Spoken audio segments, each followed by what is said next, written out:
یہ موبائل نے ہمارے اخلاق برباد کر دی۔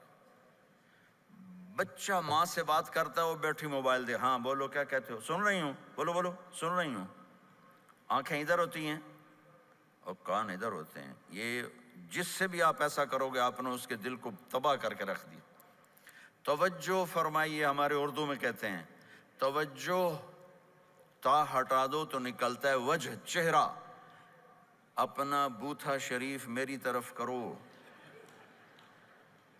مجھے عزت دو، میری آنکھوں میں آنکھیں ڈال کے بات کرو۔ آپ کو صحیح سچا واقعہ سناؤں۔ ہمارے فیصل آباد میں ایک خاتون سکول ٹیچر تھیں، تو وہ پیپر چیک کر رہی تھی تو رونے لگیں مارکنگ کرتے ہوئے۔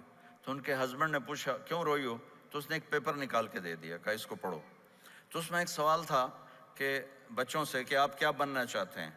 تو بچے نے لکھا تھا میں اسمارٹ فون بننا چاہتا ہوں، کہ میں دیکھتا ہوں کہ میری ماں اور میرے جو فادر ہیں وہ مجھے اتنا توجہ نہیں دیتے جتنا اپنے فون کو توجہ دیتے ہیں۔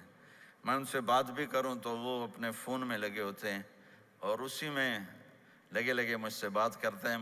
میرا جی چاہتا ہے میں بھی اسمارٹ فون ہوتا۔ تو ان کے خاوند نے پوچھا تو کیوں روئی ہو، کہ یہ تیرے میرے بیٹے نے لکھا ہے، یہ اوپر تو رول نمبر تھا نا، ان کو تو پتا تھا کس کا رول نمبر ہے، باپ کو نہیں پتا تھا، کہ یہ تیرے میرے بیٹے نے لکھا ہے کہ میں اسمارٹ فون بننا چاہتا ہوں۔ تو یہ ضرورت کی چیز ہے، لیکن اب آپ تو اپنا کلچر بھول گئے۔ مراسی بڑی ایک عالی شان قوم ہوتی ہے ہمارے پنجاب میں، تو وہ ہماری پنجابی کی مثال ہے، مراسیاں دا پتر جمیا انہیں چوم چوم کے مار چھڑیا۔ تو یہ سمارٹ فون نے تمہیں ٹوائلٹ میں بھی فارغ نہیں رکھا، ٹوائلٹ میں بھی سودے کر رہے ہوتے ہیں بیٹھے ہوئے۔